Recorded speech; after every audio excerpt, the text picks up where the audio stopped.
A woman in Sweetwater claims she had stage 4 pancreatic cancer, collected thousands in donations, and now she is under investigation accused of fraud. Tonight, a 10 News investigation. We hear from her family and the community that donated time and money. Plus, a former guard at the Mountain View Youth Development Center sits in jail accused of having sexual contact with an inmate. Tonight, hear from the man investigating, and it is not the first time he's had to look into that center. And a wet Friday afternoon across East Tennessee. Some of those showers are clearing now. We're going to check in with meteorologist Cassie Nall, tracking storms across East Tennessee. 10 News is brought to you in high definition exclusively by Harper Auto Square. You are watching WBIR TV, Channel 10, Knoxville. The news starts now. I want her to know that she has tore our family apart. She has ruined our family name. Family and community members are outraged after a woman admitted to faking a cancer diagnosis and accepting fundraising money. Good evening and thank you for watching. I'm John Becker. And I'm Robin Wilhoit. Law enforcement and community members across 3 counties say a woman faked a cancer diagnosis and accepted some $10,000 from fundraisers. WBIR reporter Rebecca Habiger joins us now with more on this 10 News investigation. Becca? John and Robin, law enforcement officials confirmed 20-year-old Ashley Lively of Monroe County faked a pancreatic cancer diagnosis. Starting late last year through this very week, she led people to believe she was dying. Now family members and former supporters say they feel betrayed. It embarrassed me, and I feel like I was taken advantage of and made a fool of. Brittany Morrow doesn't know Ashley Lively, but organized an end-of-life celebration for her after seeing Lively's Facebook post saying she had just 2 weeks left to live. For her to make a joke out of this, it's really an insult to families who have lost loved ones to cancer. We stopped by Ashley Lively's home between Philadelphia and Sweetwater. She wasn't there, but we did speak with her aunt, who tells us family members are just as shocked and hurt as many community members are right now. I want her to know that she has tore our family apart. She has ruined our family name. Lively's aunt, Margaret Schubert, says her father, Lively's grandpa, died of cancer in 2007. We all watched him go through this, and so did she. And we just can't understand why she chose to do this. Schubert received an apology from Lively Thursday afternoon. It says, I just want to go ahead and say I'm so very sorry and please forgive me. The rumors are true. I never meant for any of this to happen. Before I'd done it, I was so depressed and so close to killing myself, which isn't an excuse whatsoever. But please know my intentions was never to take money from anyone. I just wanted the attention and it blew up in my face. I do have a list of names of everyone who donated, and they will be getting your money back. But Schubert says she now has trouble believing anything her niece says. There was also a GoFundMe page for Ashley Lively, which raised about $1,400. We did reach out to the folks at GoFundMe, and they say that those funds have temporarily been placed on hold since the organizer can't verify the veracity of these claims. If that can't be resolved, GoFundMe says donors through that site will receive a refund. Well, we heard from some folks who obviously are upset. You talked to and heard from others today, too. Yeah, absolutely. You know, I think this just speaks to the community that there are a lot of people who say they really feel for Ashley Lively, despite what she apparently has done here.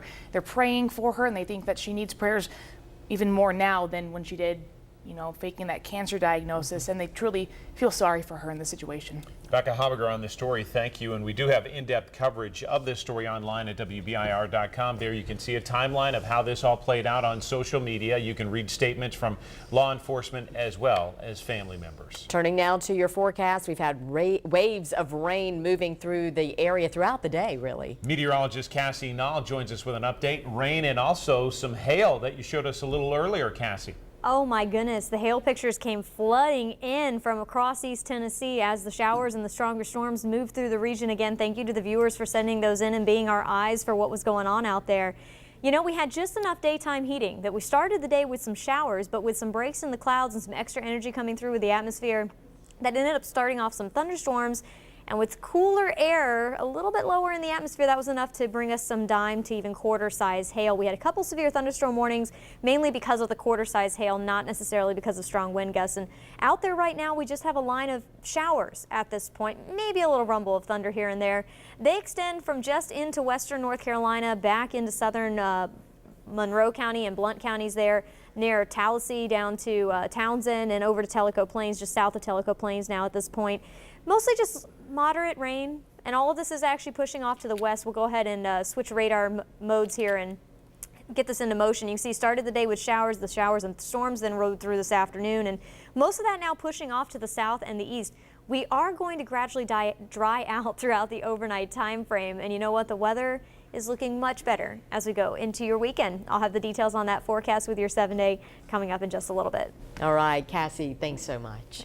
Well, you can track conditions, get up-to-the-minute weather updates on our newly updated weather app. There you can see the radar, the hourly forecast, and submit your weather photos as well. You can download it for free at the App Store. A former guard at the Mountain View Youth Development Center sits in jail, this after allegedly having sexual contact with an inmate. 25-year-old Brianna Rose Garber was arrested Thursday. She faces charges that also include statutory rape, official misconduct, sexual battery, and bringing alcohol into the youth facility. We turn to WBIR 10 News reporter Leslie Ackerson joining us from Dandridge. And Leslie, we knew there was an internal investigation, as we mentioned, back in February. John, Robin, authorities say that investigation began on February 13th. Brianna Garber resigned her position the day after. Now, this alleged sexual misconduct is just the latest in a string of incidents that have occurred here at Mountain View in the last few years.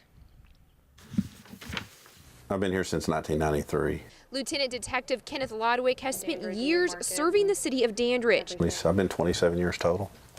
Sheriff's Department before that. And a chunk of that time behind the badge was focused here. In the last few years, several years, we've been involved heavily in Mountain View. Lodwick is the lead investigator in the latest allegations at Mountain View Development Center. 25-year-old Brianna Rose Garber, a former guard at the facility, was arrested Thursday on a long list of accusations, including sexual misconduct and sexual battery, all of them occurring with 2 different inmates. She was employed there the middle of December, so a very short time. The same day that they reported the incident, she had voluntarily resigned. This incident isn't isolated. It's following a pattern of problems that date back several years at the facility. Back in January, a Mountain View nurse, Rita Dalton, was arrested on charges of multiple sexual encounters with a juvenile inmate. In July, 3 young men tried stealing a truck to escape, and a corrections officer was charged with making a false report about the attempt. Then in the summer of 2014, the facility came under an internal investigation when 2 teens committed suicide within several weeks of one another. At that time, investigators found staff shortages, budget cuts, inconsistent policies, and a lack of training. Each time, the cases fall into the hands of Dandridge police. It's a strain on the detective and resources. I mean, when you've got 2 detectives that are handling all the cases and you get quite a few from there, it puts a strain on resources.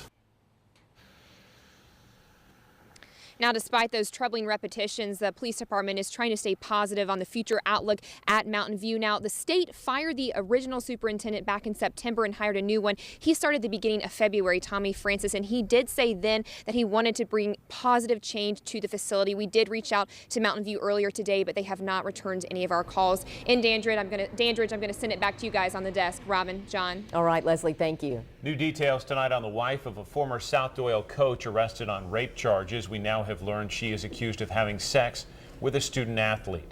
Kelsey McCarter was released from jail this morning. She was arrested on Thursday after a grand jury charged her with 6 counts of statutory rape and 1 count of exploiting a minor. She is married to Justin McCarter, who resigned as assistant football coach in February. The district attorney has decided not to pursue charges against school leaders. An East Tennessee endangered child alert has been issued by the Greene County Sheriff's Office.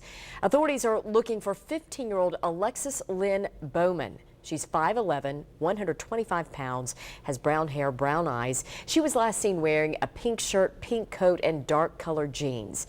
She was also last seen leaving school yesterday in a vehicle with a male driver. If you have any information, please contact the Greene County Sheriff's Office at 423-5000. 798-1800 or call the TBI at 1-800-TBI-FIND. State lawmakers approved a bill that cuts Tennessee's Hall income tax on stock and dividend income this year and then totally repealed it in 2022. If Governor Haslam does sign that bill, the Hall tax rate drops from its current 6% to 5% effective with this tax year. About 200,000 Tennessee households do pay the Hall tax. The legislature's budget amendment approved last week accounts for about $30 million in losses in state revenue as a result of the tax cut. Local governments will lose $14 million.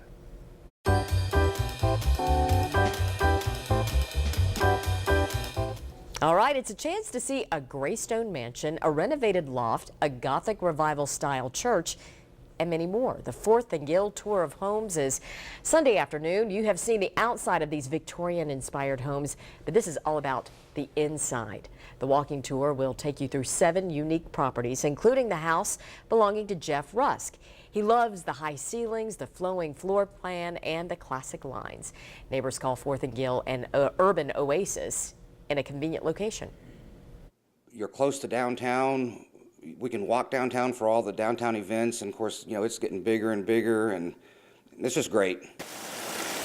On the tour, you will also see hidden gems like Jeff's backyard. He replaced a concrete slab with a garden and a koi pond. The tour starts at Central United Methodist Church, departing between 1 and 6 Sunday. Tour tickets are $10 ahead of time. 4thandgill.com or .org, I should say, to get those tickets. Such a beautiful spot just down the road from us. 1 year ago today, a staple in the Knoxville community died peacefully in her sleep at the age of 87. We remember Ellen Turner and her devotion to our community coming up. Also, Vols third baseman Nick Senzel is a big deal in the baseball world. More on his UT career and his stock as an MLB prospect coming up.